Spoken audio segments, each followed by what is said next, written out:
आइए हम प्रार्थना करें। प्रभु, हम तेरे वचन पर ध्यान करेंगे। हमसे बोल और बात करें और आपका वचन हमारे लिए एक आशीष का कारण बन जाए। जो सुने उन्हें आशीष दे। यीशु के नाम मांगते हैं, आमीन। आज का वचन हम देखेंगे जो कि बाइबल में पाया जाता है।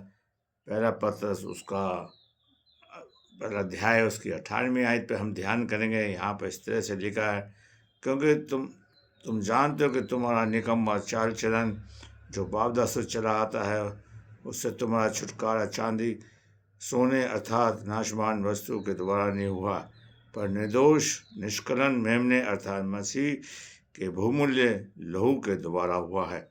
परमेश्वर अपने वचन के पढ़े और सुन जाने पर आशीष दे।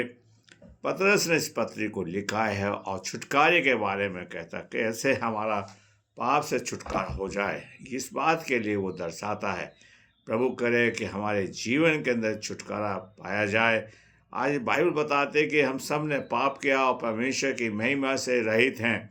मेरे प्यारे, वो बाप दादों से चला आ रहा है। वो कह रहा है कि हमारी जो गलत काम है, ये पाप जो है बाप दादों परदादों से आदम से चला रहा है।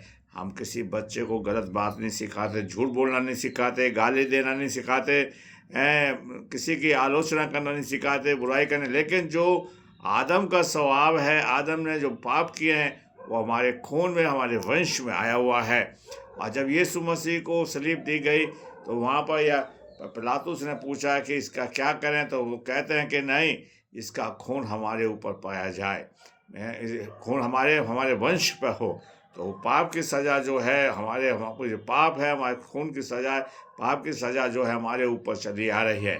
और वो कहता है कि तुम्हारे बाप दादों से चला जा रहा है, सोने चांदी से नहीं, हमारे धर्म को नहीं। इसलिए पौलुस कहता है इफिसियों की पत्री उसके दूसरे अध्याय के अंदर वो बोलता है कि तुम्हारा छुटकारा, कि तुम्हारा कर्म, तुम्हारा जो आपसे छुटकारा है वो तुम्हारे कर्मों के द्वारा नहीं, परंतु विश्वास लाने से तुम्हारा छुटकारा हुआ है, उद्धार के द्वारा हुआ है। यीशु की पत्री उसका दूसरा अध्याय उसकी 8वीं और अगर 9वीं आयत को पढ़ें तो कहता कर्मों के द्वारा नहीं, परंतु यीशु मसीह पर के द्वारा तुम्हारा उद्धार हुआ, अनुग्रह से हुआ है। कोई घमंड ना करे कि हम कर्मों से हमारा मुक्ति हो सकती है। सो प्रभु जी चाहते कि हमारा जीवन बचाया जाए, हम छुटकारा पा सकें। और आगे पतरस लिखता है कि यीशु के लहू बहुमूल्य लहू से हुआ है। हम यीशु मसीह का लहू अपने पापों से ऊपर लें और छुटकारा पाएं। मेरे प्यारे भाइयों, पहला यूहन्ना उसका पहला अध्याय उसकी 7वीं आयत में यूहन्ना लिखता है, पत्री पर लिखने वाला लिखता है कि यीशु मसीह का लहू हमें सब पापों से शुद्ध करता है। आइए हम प्रभु यीशु मसीह से अपने पापों को क्षमा करवाएं। यीशु मसीह हमारे लिए मारा गया है, हमें बचाने के लिए आया है। और यीशु कहता है कि मैं तुम्हें बहुतायत से जीवन दूंगा।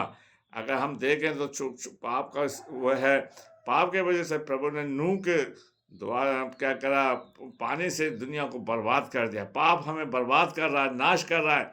आइए हम इससे छुटकारा पा लें, इससे हम अपनी मुक्ति पा लें, ताकि हम बच जाएं, परमेश्वर की संतान बन जाएं, उसके लोग कराएं। मेरे प्यारे भाइयों बहनों, आज हम देखते हैं, अगर पहला लूका की पुस्तक वहाँ पर कहता तुम्हारे लिए एक उद्धार करता पैदा हुआ, दूसरे अध्याय की में 8वीं ऐसे 2 बाब की 8 ऐसे पढ़ें तो वहाँ पर कहता तुम्हारे लिए एक उद्धार करता पैदा हुआ जो है यीशु मसीह। आओ हम यीशु के पास जाएं और उससे कहें प्रभु जी आप मेरे पाप क्षमा करिए, मुझे मुक्ति दीजिए और मुझे छुटकारा मिल जाए। मेरे प्यारे भाइयों बहनों, आज इंसान उद्धार पाने के लिए जगह जगह दौड़ रहा है, पाप को बचाने के लिए, उद्धार पाने के लिए। मेरे प्यारे, मुक्ति मिलेगी तो यीशु मसीह ने खुद कहा मार्ग सत्य जीवन मैं ही हूँ, मेरे द्वारा कोई स्वर्ग में नहीं जा सकता। आइए हम सब प्रभु यीशु मसीह मार्ग है, सत्य है, ज्योति है, और स्वर्ग के प्रभु के पास जाएं और यीशु आपको स्वर्ग में ले जाएगा। मेरे प्यारे भाइयों बहनों, अगर हम प्रेरितों के काम उसका 4 अध्याय उसकी 12वीं आयत में लिखा है आकाश और पृथ्वी में केवल एक ही नाम है जिसके द्वारा हम क्या पा सकते हैं, उद्धार पा सकते हैं। पतरस अपने अनुभव को लिखता है कि छुटकारे के बारे में लिखता है कि तुम्हारा निकम्मा चाल चलन जो बातों से छुड़ा है, तुम्हारा छुटकारा सिर्फ यीशु दे सकता है। यीशु के पास मुक्ति है। मेरे प्यारे भाइयों बहनों, और यीशु मसीह ने देखिए लंगड़े से कहा तेरे पाप क्षमा हुए। प्रभु जी बहुतों के उसने पाप क्षमा किए। मेरे प्यारे, जीते जी उसने बोला है। आज प्रभु आपसे बोलना चाहता, मुझसे बोलना चाहता। आइए हम प्रार्थना करें, प्रभु आपको आशीष दे। प्रभु हमने तेरे वचन को बड़ी कमजोरी के साथ बोया है, और पिता इस बीज को आप बढ़ाइए, वचन को आगे शेयर करें लोग। प्रभु इन सबको आशीष दिन सुनेंगे, उनको भी तू आशीष से भरपूर, हमें छुटकारा मिल सके पाप से। आज इंसान पाप से मुक्ति पाने के लिए जगह जगह दौड़ रहा है, तो उनके जीवन में काम करें। पिता जिनके घरों में बीमारियां, परेशानी है, बेरोजगारी, उनको आशीष दे। यीशु के नाम मांगते हैं, आमीन।